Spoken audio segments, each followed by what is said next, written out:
مجھے حیرت اس پر ہوتی ہے، میں اہل حدیثوں کا احترام کرتا ہوں، میرے لسنر میں بہت سارے اہل حدیث ہیں، میرے دوستوں میں بھی ہیں، لیکن مجھے عجیب حیرانگی ہوتی ہے، آپ اپنے آپ کو سلفی کہتے ہیں مگر اسلاف کی مانتے ایک بھی نہیں ہیں آپ کہتے ہو ہم سلفی ہیں، سلف سے دکھا دو تین طلاقوں کو ایک کس نے قرار دیا، سلف سے دکھا دیں آپ، میں آپ کو دکھا دوں گا سب تین کو تین کہتے تھے، میرے پاس تو بہت ساری حدیثیں میں نے ریکارڈ بھی کروائی ہوئی ہیں اور اپلوڈ بھی کی انٹرنیٹ پہ، میرے تفسیر کے لیکچروں میں سورہ بقرہ میں جب جائیں گے نا طلاق مرتان، وہاں آپ کو بہت ساری روایتیں ریفرنس کے ساتھ میں نے پیش کی.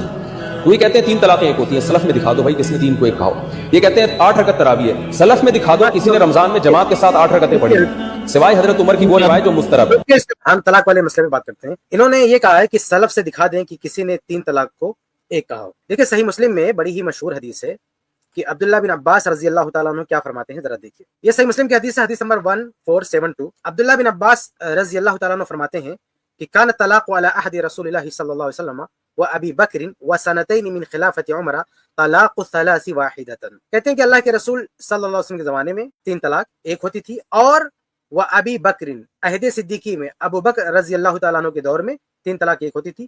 وہ سنتین من خلافت عمر، اور عمر رضی اللہ تعالیٰ عنہ کے دور کے شروع کے 2 سال میں تین طلاق ایک ہوتی تھی. اب بتائیے یہ صحابہ کرام کا دور نہیں ہے؟ ابو بکر صدیق رضی اللہ تعالیٰ عنہ کے دور میں تمام صحابہ تین طلاق کو ایک کہتے تھے. اسی طرح سے عمر فاروق رضی اللہ تعالیٰ عنہ کے دور میں تمام صحابہ تین طلاق کو ایک مانتے تھے، عمر فاروق رضی اللہ تعالیٰ عنہ کے دور خلافت کی ابتدائی 2 سال تک. تو یہ جو دور گزرا ہے اس میں تمام کے تمام صحابہ، تمام کے تمام سلف، ان سب کا بلکہ بعض اہل علم نے تو اس پر اتفاق اور اجماع نقل کیا ہے. اجماع نقل کیا ہے کہ اس بات پر تو اجماع ہے کہ صحابہ کرام تین طلاق کو ایک ہی مانتے تھے. چنانچہ میں ایک دو حوالے نقل کر دوں. 1 منٹ. یہ عجیب بات ہے، میں تھوڑا سا ایک اضافہ جب تک کہ شیخ آ رہے ہیں تب تک کہ میں پیش کرتا ہوں. یہ حضرات سلف کی بات کر رہے ہیں کہ تین طلاق جو ہے وہ سلف نے دکھا دو. بھائی اگر سلف آپ کے یہاں اتنی بڑی ایسی دلیل ہے تو ہم تو یہ کہتے ہیں کہ تقلید آپ کرتے ہیں نا، آپ سلف کے یہاں سے دکھائیے تقلید کا ثبوت. اگر سلف آپ کے یہاں دلیل ہیں اور آپ ماشاءاللہ سلف کے اتنے متبع ہیں تو صرف طلاق کے مسئلے میں آپ سلف کو کیوں تلاش کرتے ہیں؟ یہ مقلدین کے ساتھ عام پرابلم یہ ہوتا ہے کہ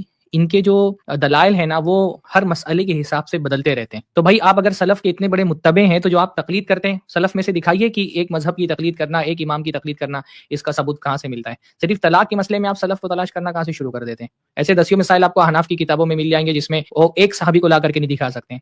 جیسے آپ ایک کسی صحابی کو لا کر کے دکھا دیں جس نے یہ کہا ہو کہ بغیر ولی کے کسی عورت کا نکاح ہو سکتا ہے. حناف کے بغیر ولی کے نکاح ہو جاتا ہے. پوری صحابہ کی جماعت میں کوئی ایک آدمی لا کر کے دکھائے جس نے یہ کہا ہو کہ بغیر ولی کے نکاح ہو جاتا ہے. پورے صحابہ کی جماعت میں کوئی ایک صحابی لا کر کے دکھائے جس نے کہا کہ عصر کی نماز کی شروعات 2 مثل سائے پر ہوتی ہے. تو ایسے تو دسیوں مسائل ہم احناف کے ذکر کر سکتے ہیں جس میں کوئی ایک صحابی کا قول بھی نہیں ملے گا. تو دلیلیں جو ہے نا وہ مسئلے کے حساب سے تبدیل نہیں کرنا چاہیے. صحابی کا قول آ جاتا ہے، وہاں یہ کہہ دیتے ہیں کہ صحابی کا قول حجت نہیں ہے. جب سلف کو تلاش کر رہے ہیں آپ تو قیاس کے مقابلے میں اگر صحابی کا جہاں بھی مسلک آ جائے، قول آ جائے کئی سارے مسائل میں، تو وہاں فوراً یہ بات بولتے ہیں. یہاں حضرت انس کے بارے میں بھی یہ بات، یعنی حضرت ہریرہ کے بارے میں یہ بات ہے، حضرت انس رضی اللہ تعالیٰ عنہ کے بارے میں بھی یہ بات کہی کہ غیر معروف الفقہ والاجتہاد، فقہ و اجتہاد میں غیر معروف نہیں تھے. تو اس طرح کی مطلب یعنی کہ جو سلف کا مسئلہ یہ لا رہے ہیں، جبکہ جو سلف اصل ہیں ان کے قول کو یہ کہتے ہیں کہ حجت نہیں. تو بھائی آپ سلفی ہیں، اگر آپ سلف سے نسبت رکھتے ہیں تو پھر آپ حجت ہونا. ارے بھائی سلف کا مسئلہ اگر اتنا حجت ہے تو سب سے پہلے تو تقلید ثابت کر دیں سلف سے.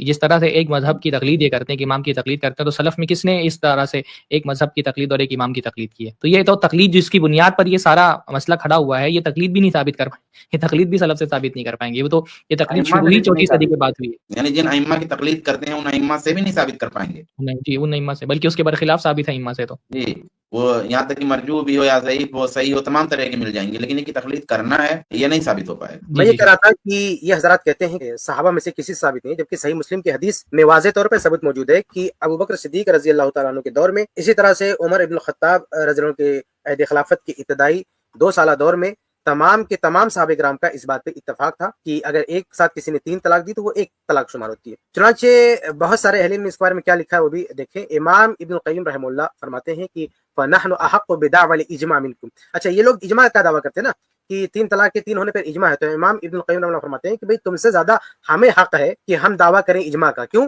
لِأَنَّهُ لَا يُعْرَفُ فِي أَحَدِ الصِّدِّيقِ أَحَدٌ رَدَّ ذَلِكَ وَلَا خَالَفَهُ. کیونکہ ابو بکر صدیق رضی اللہ تعالیٰ عنہ کے دور میں جب 3 طلاق کو ایک مانا جاتا تھا تو کسی بھی صحابی نے اس کی تردید نہیں کی اور کسی بھی صحابی نے اس کی مخالفت نہیں کی. اور زاد المعاد جلد 5 صفحہ 247 پر امام ابن القیم رحمہ اللہ لکھتے ہیں کہ بل لو شئنا لقلنا، بلکہ اگر ہم چاہیں تو کہہ سکتے ہیں ولصدقنا، اور ہماری بات صحیح ہوگی کہ ان ھذا کان اجماعا قدیما، کہ یہ پرانا اجماع یہی تھا. لم یختلف فی علی عہد الصدیق اثنان،